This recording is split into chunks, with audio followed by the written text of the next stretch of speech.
2 months after 9/11. Get out of it! Get out of it! A passenger jet The house started vibrating. slams into Queens, New York. The whole street was covered in flames. 265 people are dead. What the hell happened? I will never forget this. It looked just like September 11th. We asked for air cover. New York City has that. Many fear the crash is no accident. Everybody thought it was a terrorist attack. This was probably the most complex investigation that I had ever directed.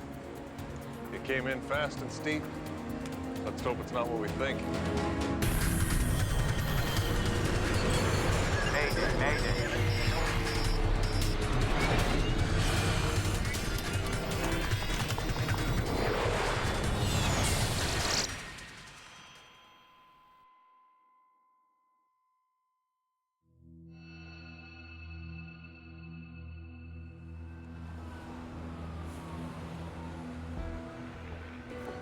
November the 12th, 2001.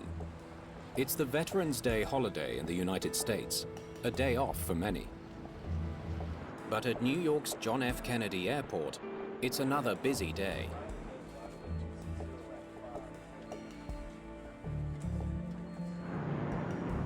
American Airlines Flight 587 is carrying 251 passengers en route to the Caribbean. I always pack too much. The crew is preparing the plane for takeoff. Your leg. You check the rudders. Rudders check. Okay. Taxi checklist is complete.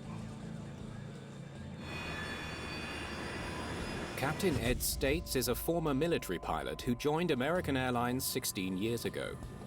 Leads on. Temperature check.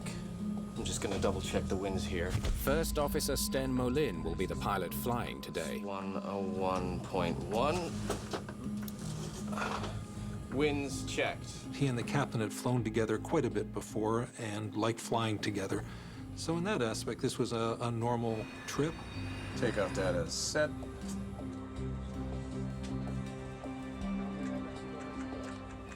American 587, follow Japan Air, Boeing 747 ahead. Follow Japan Air, American 587. Well, ladies and gentlemen, at long last, we're number 2 for takeoff. Immediately after takeoff, we'll be in a left-hand turn, heading for the shoreline. About 2 or 3 minutes, it'll be our turn to go. Flight 587's flight plan takes it out over New York's Jamaica Bay before heading south to the Dominican Republic. Everyone on board is looking forward to swapping the bleak November weather for the heat of the Caribbean. One passenger has even more reason to be thankful.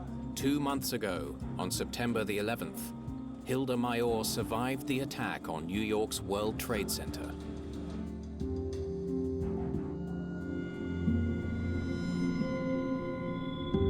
She was working on the ground floor when terrorists flew 2 airliners into the Twin Towers, killing more than 2,500 people. 9/11 was perhaps, well, not perhaps, was the biggest terrorism event that had occurred in U.S. territory. September 11th was a day that I don't think anybody who lives in New York will ever forget. It was a day that changed not only the city, but the whole world. I think everybody was in a total state of shock. And I think that shock lasted for months and months and months.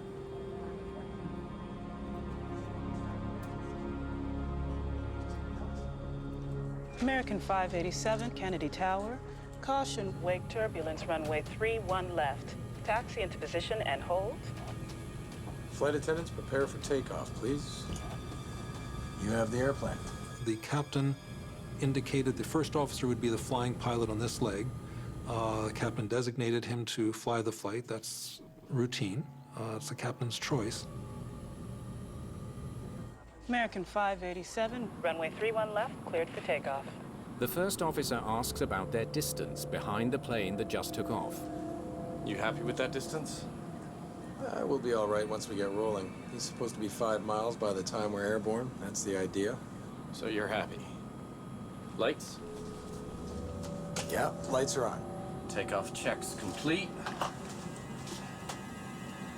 I'm on the roll.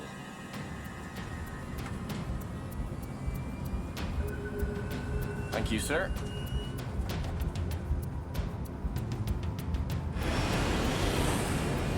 They perform the takeoff. It's all done professionally. It's all done by standard procedures. V1. Rotate. Flight 587 lifts off at 9:14 a.m.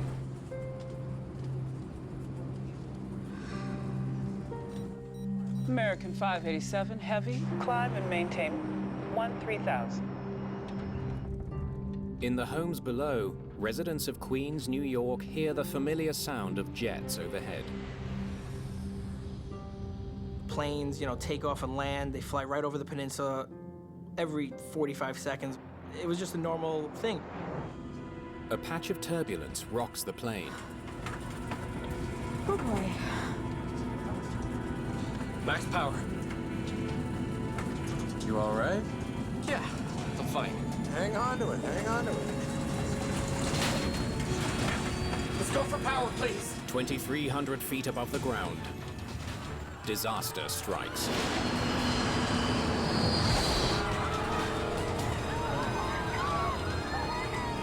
The plane is losing altitude and falling out of the sky. Holy crap.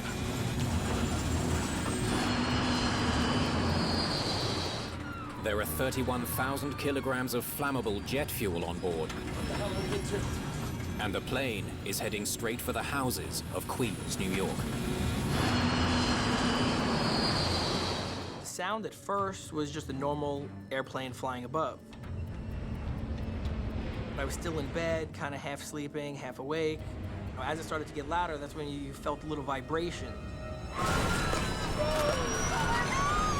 We're stuck in it! Tower, look to the south. There's an aircraft crashing. Airplane going down. Get out of it! Get out of it! Get out of it!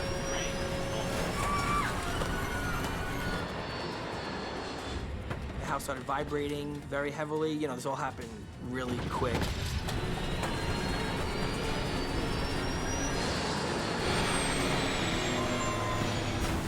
The fuel ignites a massive fireball, engulfing several homes. Plane crashed pretty much like in the backyard in the street, exploded. My whole window was bright orange, really loud, really bright. I just jumped up looking for my glasses and pretty much with my dad ran out to the front of the house.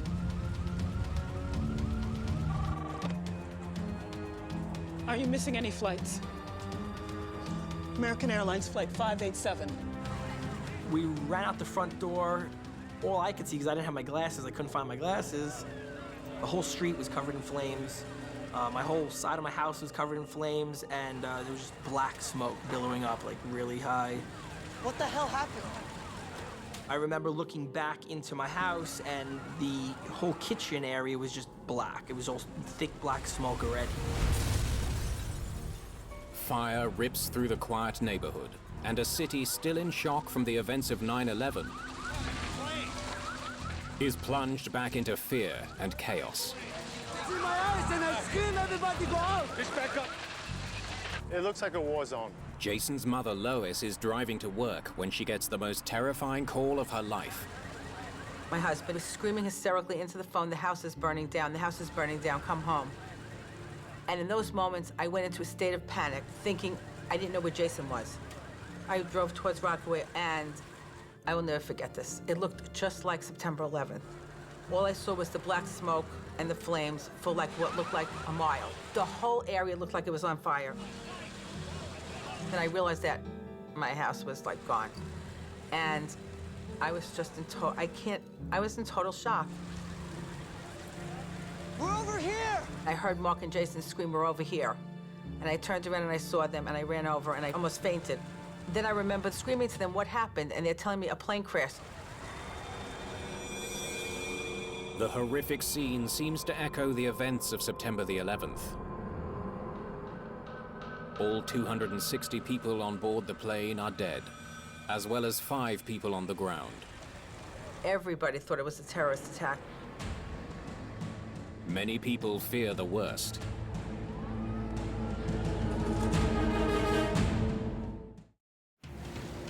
After learning a plane has crashed into Queens, New York, Mayor Rudy Giuliani tries to reassure the public. Just talked to President Bush, and we talked to his chief of staff. We asked for air cover. New York City has that. The airports have been closed for a while, and I talked to the governor, and just as a precaution, we're going to close the bridges and tunnels for an hour or two. I thought it was a terrorist attack because I couldn't imagine a plane just falling out of the sky. Why would anybody want to crash a plane into Rockaway? For the second time in 2 months, New York airports are closed. All flights are grounded, stranding thousands of terrified passengers. Fearing the crash is another act of terrorism, the FBI immediately sends a team of agents to investigate. Send anyone who saw what happened over to me, okay? Barry Morn is the assistant director of the FBI's field office in New York City. 8 weeks earlier, he was at the scene when the World Trade Center collapsed. He pulled his team out just before the Twin Towers came down. We were still heavily involved in the investigation of 9/11. So when I heard about it, I immediately got concerned as to, was this another terrorist attack? But the FBI isn't working alone. This is first and foremost a plane crash. This investigation is being led by the National Transportation Safety Board to make sure that the facts are fully known to the American people. The NTSB sends its own team of experts to Queens. They face a daunting challenge. A passenger plane and 4 houses demolished. The 2 agencies are searching for clues that are going to be very hard to find. This was probably the most complex investigation that I had ever directed. Robert Benson is a 17-year veteran of the NTSB. He has investigated 30 major accidents. He's in charge of a team of 21 investigators. We like to think we enter any investigation with an open mind, but we're all human beings. And this accident occurred so close to the tragedy of 9/11 that we naturally jumped to conclusions. Then we had to force ourselves to back up and carefully study the evidence. Make sure it's all in one place. Murphy, how are you? Inspector Murphy, Agent Mon, FBI. Investigator Brian Murphy is the NTSB's structures and materials expert. He's a veteran of many crashes, but this one hits close to home. He has close ties to this neighborhood. I hadn't given it much thought until I had seen the church where we'd buried both of my grandfather and my grandmother. St. Dennis is right there. So, and then it came back, and when I walked over to 129th Street, I remembered, being a kid, and my cousins and I were all there. It came in fast and steep. Let's hope it's not what we think. The NTSB and the FBI will work the crash site together until one important question is answered. Was this terrorism, or was it an accident? Airplane parts go in the bins. Everything else stays here for now. The crash site is a chaotic mixture of household debris and plane wreckage. Sorting one from the other is a difficult task. Sorting between home and airplane has to be done. I don't want to take all of the 5 homes home with me to sort through. I mean, you want to try and do as best a job you can while you're on site to make sure you isolate airplane, and you also don't want to leave any airplane behind. Definitely not from our plane. Thanks. We've been doing this a long time, of course, and we can recognize an airplane by only looking at about 10% of it. But to a layperson, the destruction of the fuselage and the wings was so great that I would venture to say a layperson would have trouble recognizing it as an airplane crash. Flight 587 crashed into a densely populated neighborhood. Hundreds of people saw the plane come down and are eager to tell their story. I heard a noise, I looked up in the sky, I saw a plane, I saw fire coming out of it. The plane blew up in half. It blew in the air. I was half asleep. It's a sound that got me up. It was real loud. Witness reports fuel concerns this was a terrorist attack. Some of the witnesses were saying they saw the plane explode in the air, that they saw a huge fireball, and sounding like it had been a bomb on board. If there was a bomb, there should be evidence of it in the debris. Experts would be physically examining all of the parts of the plane to see if there was any indentations or outward movement of the plane indicating that the explosion was inside and pushed everything out. Any chance this plane exploded from the inside out? And they weren't finding any of that. The twisted metal reveals no evidence of an explosion. But there are other signs to look for. They would be looking for any explosive residue in any parts of the plane, which would usually tells us that this occurred because of an explosion. Investigators take swabs from the debris and send them to be tested for explosive material. We did a number of other things too. We went over to the airport and we talked to the baggage handlers. We talked to the airline personnel.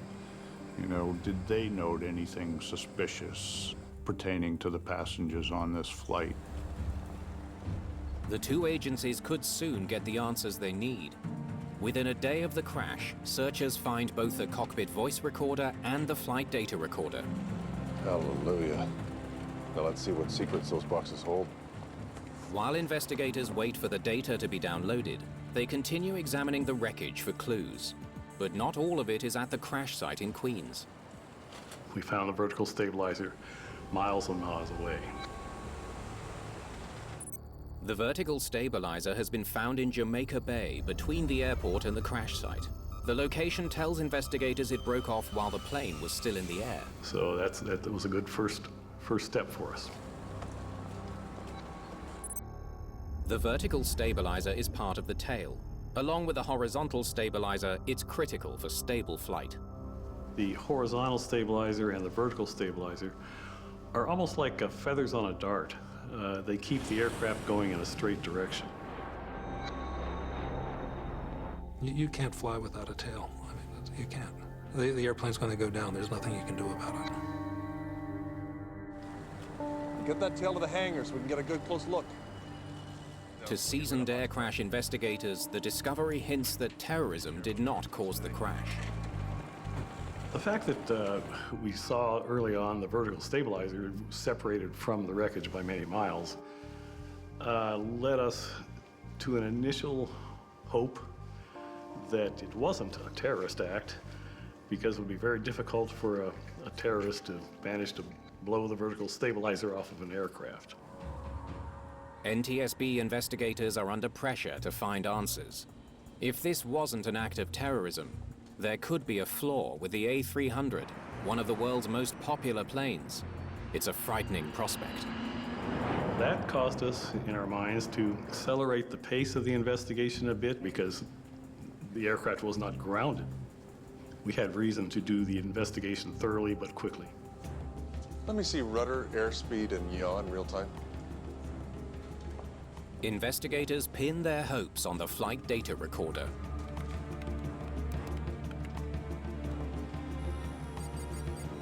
They immediately notice something unusual. Look at these rudder inputs.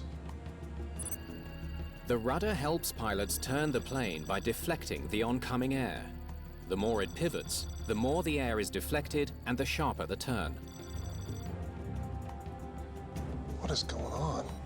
From the flight data recorder, we discovered that the rudder had been moved back and forth rapidly several times. We didn't know why. Could have been caused by the pilots, one or both perhaps, reacting to something. Investigators are intrigued. It looks like the pilots were having trouble controlling the plane during the last 30 seconds of the flight. A few seconds later, the plane pitches down suddenly and accelerates. The dramatic motion can only mean one thing. This is the moment the tail came off the plane. Here they go with the rudder, and then 7 seconds later, the stabilizer snaps off. I don't get it. Investigators hope the plane's cockpit voice recorder will tell them why the pilots were having so much trouble controlling their plane. You ready to go? And why the plane's tail came off in midair.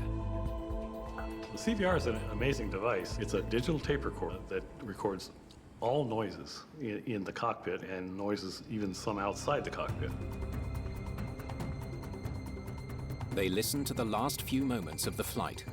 If a bomb brought down the plane, they should hear the sound of the explosion. Little wake turbulence, huh? Yeah. Investigators listen as the pilots discuss hitting the wake from another plane. It seems Molin wants more speed to help them fly through it. 250 knots, thank you. Max power. You all right? Yeah, I'm fine. Hang on to it. The investigators listen for the sound of an explosion. We heard loud pops and snaps, and especially loud noise. 1558. That's the tail coming off. They match the timing of that sound to the FDR data. And we could pinpoint exactly to the second when the vertical stabilizer came off. Holy crap! What the hell are we into? We're stuck in it! Get out of it! Get out of it! Get out of it! Onboard explosions also have a distinct sound pulse. I didn't hear anything that sounded like a bomb. And we didn't hear that on the CVR. There's nothing on the recording to indicate a bomb exploded on the plane. Not only that, but lab results confirm there's no trace of explosives on any of the debris. No signs of an incendiary device being on board, no claims of credit, no suspicious activity either at the airport or even with the passengers themselves. Nothing on the flight recorder? No explosion. This was in all likelihood either a mechanical error or a pilot error. I'm not surprised. It seems consistent with what we're finding. Once determination is made that it's not a criminal matter, Let's wrap it up, guys. We're done here. then we totally go away, actually. The FBI leaves the investigation in the hands of the NTSB.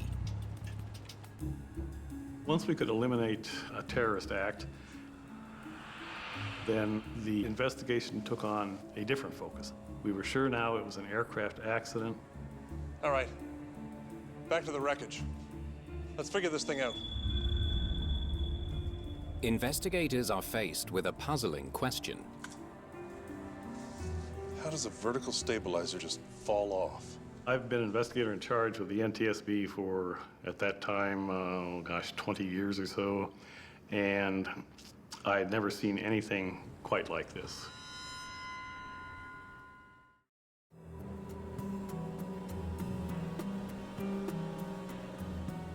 Investigators study the vertical stabilizer recovered from Jamaica Bay. They look for any clues that might explain why it broke off. Here's a case where the vertical stabilizer failed during a routine flight. And this is a very rare event, and we're trying to understand what are the factors involved in it. As they take a closer look at the edge that broke away from the rest of the plane, they make a surprising discovery. The fitting just ripped apart. The vertical stabilizer is attached to the plane mainly by 3 pairs of fittings. For some reason, they all failed. It's a confounding discovery. The stabilizer is made of a modern composite material that's designed to be stronger than steel. Perhaps its strength has been overestimated. It was actually the first accident that we had investigated where a large composite component had failed. So that became a question in our minds. Composites are made by fusing more than 100 layers of carbon and glass fiber. Because they're both strong and lightweight, they're increasingly common in aircraft designs. Almost all aircraft, you're going to find some type of composite material on that airplane somewhere. Boeing plans to use carbon composite as the primary material for its new 787 Dreamliner. If composites can fail so easily, it could jeopardize the lives of thousands of people and cripple the airline industry. If it was a structural failure, it would affect not only the accident aircraft, but the entire Airbus A300 fleet. So if there was a design flaw in the aircraft, we needed to know that very, very quickly. Investigators comb through the manufacturing records of the downed A300. They discover some disturbing information about the stabilizer mounts. An investigation of the early manufacturing build records from this vertical stabilizer did reveal that after it went through its inspection, it actually was noted and determined that there was a large delamination. Delamination is the separation of the hundreds of layers which make up the composite. In other words, the material literally begins to peel apart. You would see a reduction in the strength of the overall piece of structure, quite possibly due to that delamination. Airbus had to repair the part before the plane was delivered to American Airlines. If the laminate failed before, perhaps it failed again. What you're worried about in your composite structure is barely visible impact damage. Cut it here, send it to the lab. Damage that's not able to be seen by the naked eye. Investigators study microscopic scans of the composite material, looking for evidence of delamination. It looks fine to me. They come up empty. There's no sign that the composite is peeling apart. If the material wasn't the problem, then perhaps it's the design of the mounts that's faulty.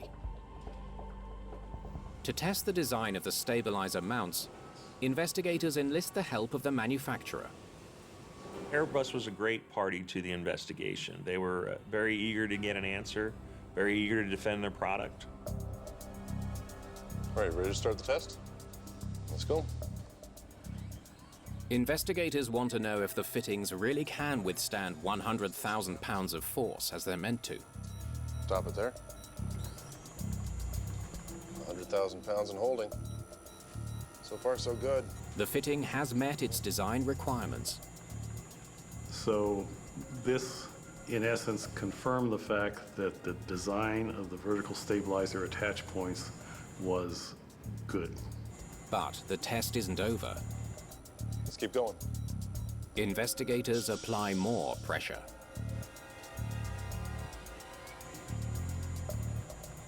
That's 150,000. They want to know exactly how much force it must have taken to snap the tail on Flight 587. Let's keep going. In dramatic fashion, they have their answer. At the time the vertical stabilizer failed, the right rear lug was experiencing a load of about 200,000 pounds of force.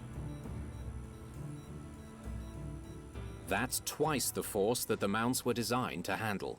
So what would cause that kind of pressure? Somehow, more than 200,000 pounds of pressure ripped the tail fin from the plane, a force far stronger than anything an A300 should normally encounter.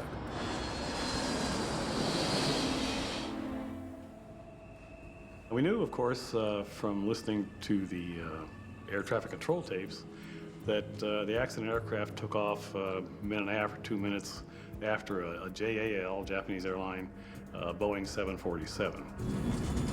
A little bit of wake turbulence, huh? Yeah. The captain says, a little wake turbulence, huh? Could that turbulence have been strong enough to tear the tail from the plane? What the hell are we into? Wake turbulence is caused by the movement of air over and under the wing. When the two streams of air meet at the wingtips, they combine to create a powerful vortex that trails behind the plane. So you can almost imagine two tornadoes coming off the wingtips of an airplane.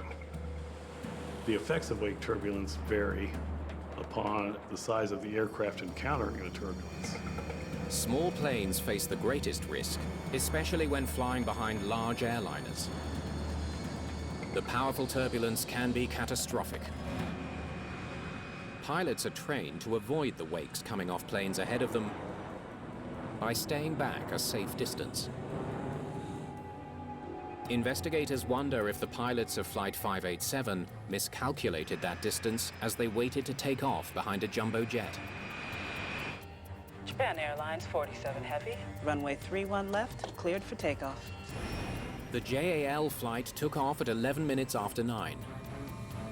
American 587, Kennedy Tower. Caution, wake turbulence, runway 31 left. Taxi into position and hold. You have the airplane.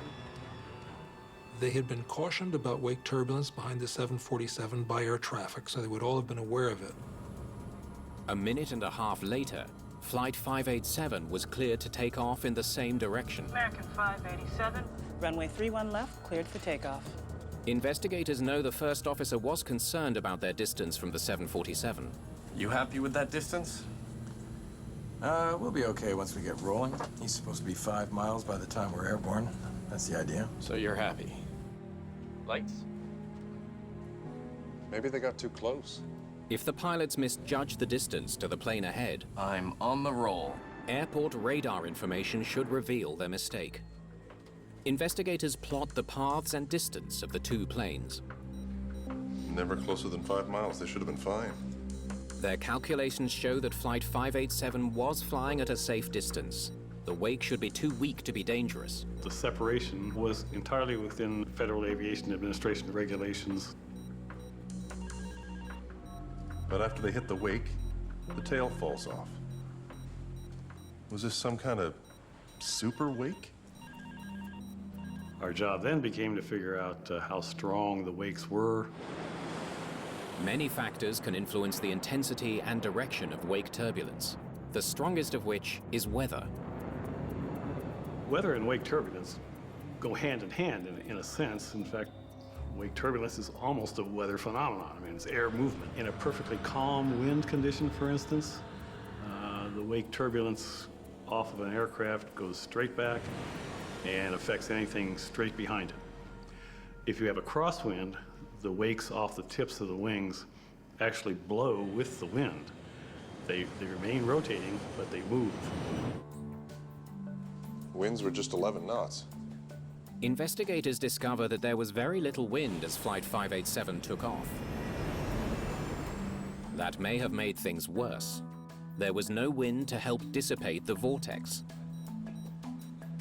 NASA scientists conduct a study to determine exactly how strong the wake would have been.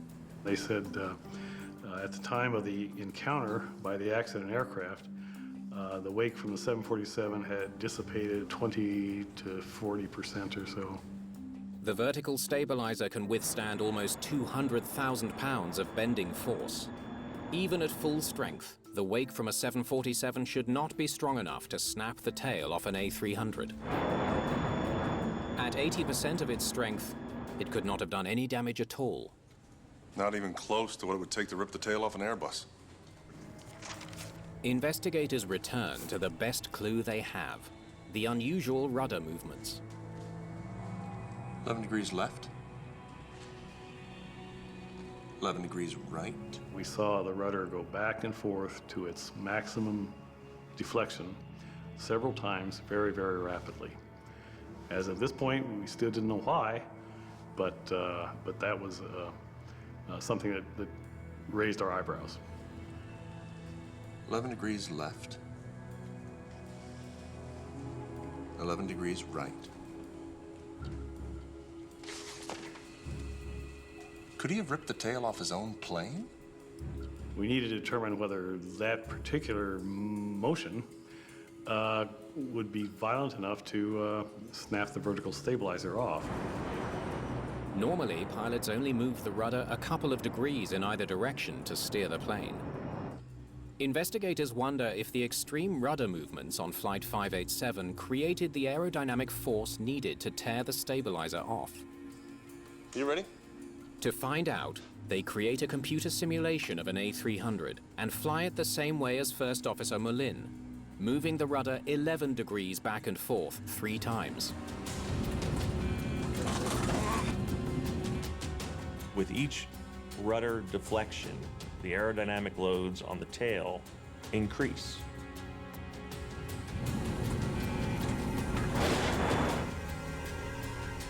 There. That would have done it. And it was those increasing loads that caused this. They concluded that it was the inputs that were being made on the controls that led to the structural failure and no other factor. Well, he's doing it to himself. And by way of analogy, you stick your hand out the car window going 60 miles an hour, and you can feel it being pushed backwards. Well, try sticking your hand out the window when you're going 250 miles an hour. Well, you probably lose your hand. What was he thinking? The discovery finally explains what happened to American Airlines Flight 587. But it doesn't explain why. So now we've eliminated several items, and we're starting to look at the actions of the flight crew very carefully. It's clear the pilots should have had no trouble handling the amount of wake turbulence they experienced on takeoff. Our studies through NASA indicated that the strength of the wakes were not that severe. They were easily manageable. Normally in wake turbulence, an airplane, especially as large as an A300, can respond itself to the wake turbulence. There's a momentary discomfort. Oh boy. And then the airplane resumes normal flight. But that's not what happened on Flight 587. Little wake turbulence, huh? The captain commented a little wake turbulence. Yeah. He may have been questioning the first officer's response. And he was just saying, you know, it was not that big a thing, was it? You all right? Yeah, fine. What's surprising was the first officer's response. There really should not be a call to have that kind of aggressive actions to it. They don't understand why an experienced pilot would move his rudder so violently to fly out of the wake.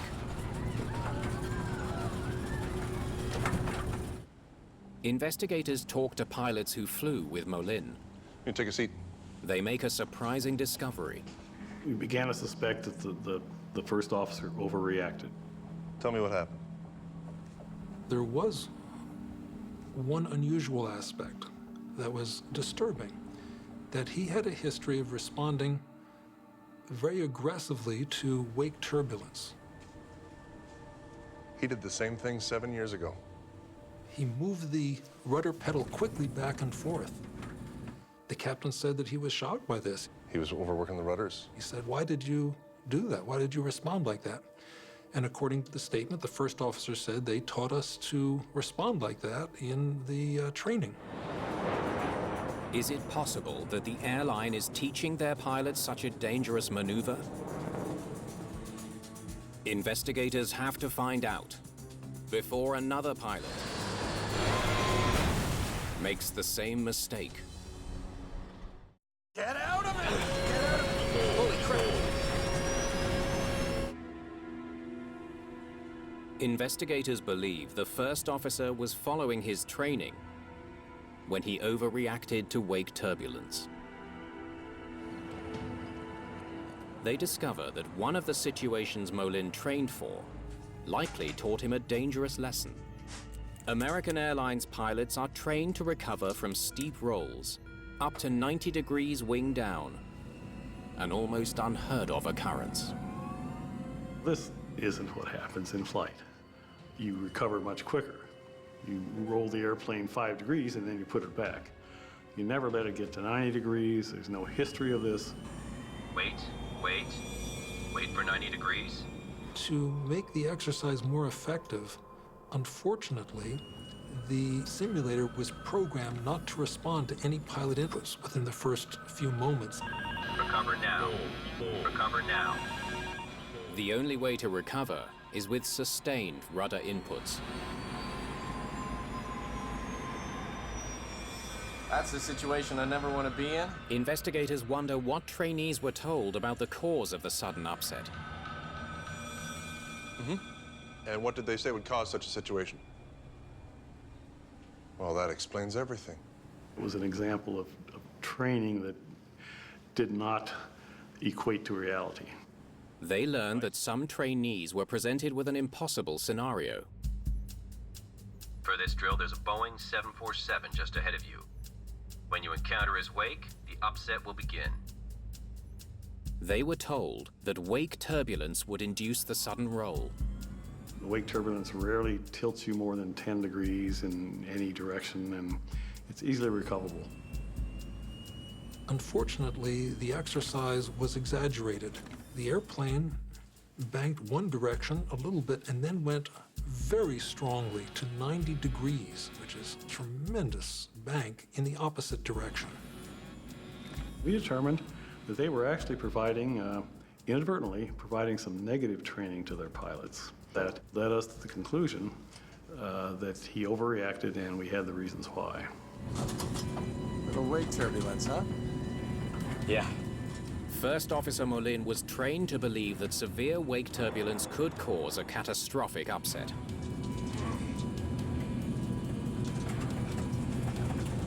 Max power.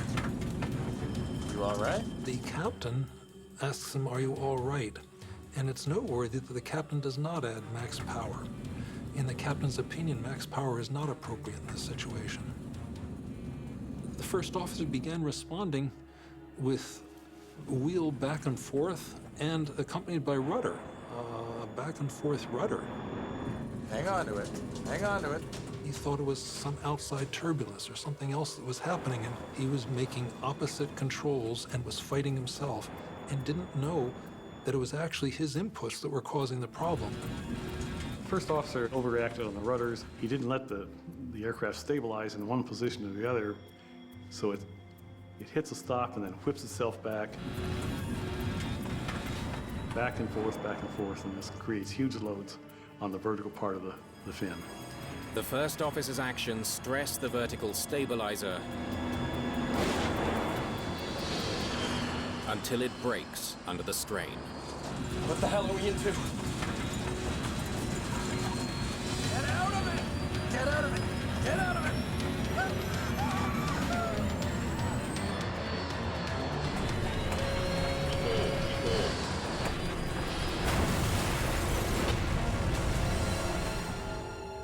After the accident, American Airlines changes its training procedures dealing with wake turbulence.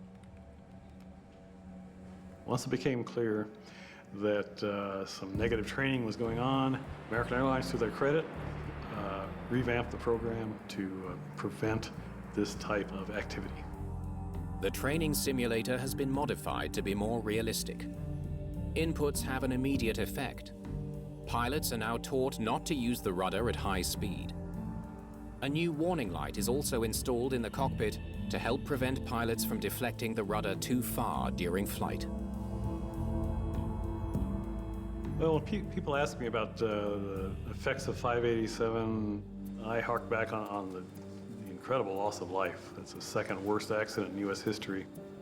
I lost everything, but other people, look at all these people who are dead. So it puts it in perspective for you. Since this accident, the industry made major changes in terms of pilot training and made a big effort to help pilots understand this situation so that they will not be caught by surprise, so this will never happen again.